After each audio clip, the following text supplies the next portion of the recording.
I'm going to document this since I'm working on my Ford 2019 with only 36,000 miles, 36,875 miles on it. I have crank but no start. Crank but no start. And it happened about 3 times. This is the 4th time it happened. The thing stopped running, starting up at all. So I've been doing my own little investigative work before I take it down to Ford. Maybe I'll take it to Ford, maybe I won't. So what have I found so far? Well, I popped off the fuel line. That goes to the fuel rail. And I got this Dr. Pepper bottle. I cut the top off of it so I can put that in there and turn it over to see if there's getting any fuel flow. And no fuel flow. So that's what I was doing here.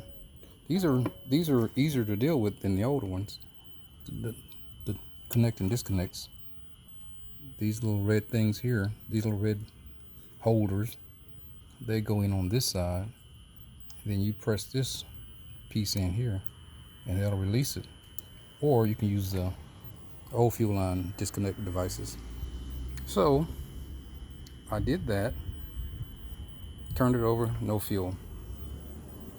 Checked the guy on YouTube. He says the fuel pump is under the rear seat. So what I want to do is make sure my fuel line wasn't clogged. I crawled up under the car. I jacked it up, crawled up under here, and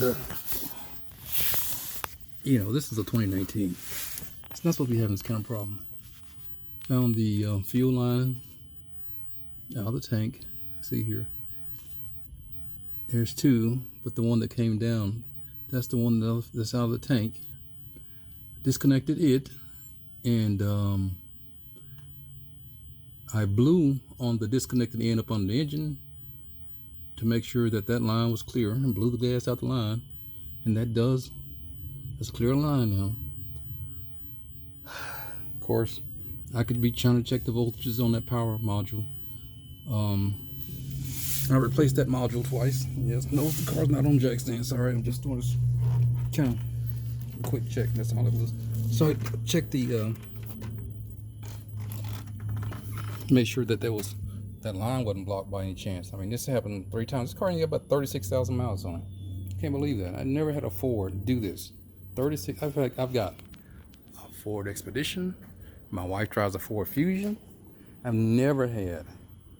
Now, I've replaced fuel pumps before, but after 150,000 miles, not no 36,000 miles. This is absolutely ridiculous. Absolutely ridiculous. What else? So, I guess I'm gonna go back in here and watch another YouTube video.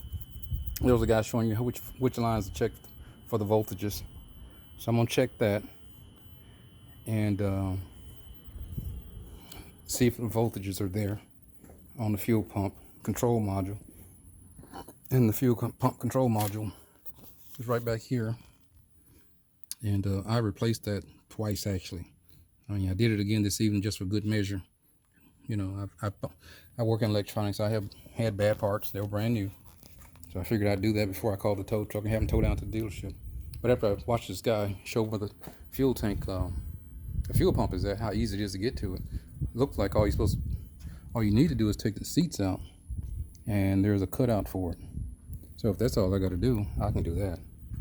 I shouldn't be doing it at 36,800 miles. So should not be doing this at 36,800 miles. It will not start, period. It will crank, turn over, but it will not start. And there's no fuel flow.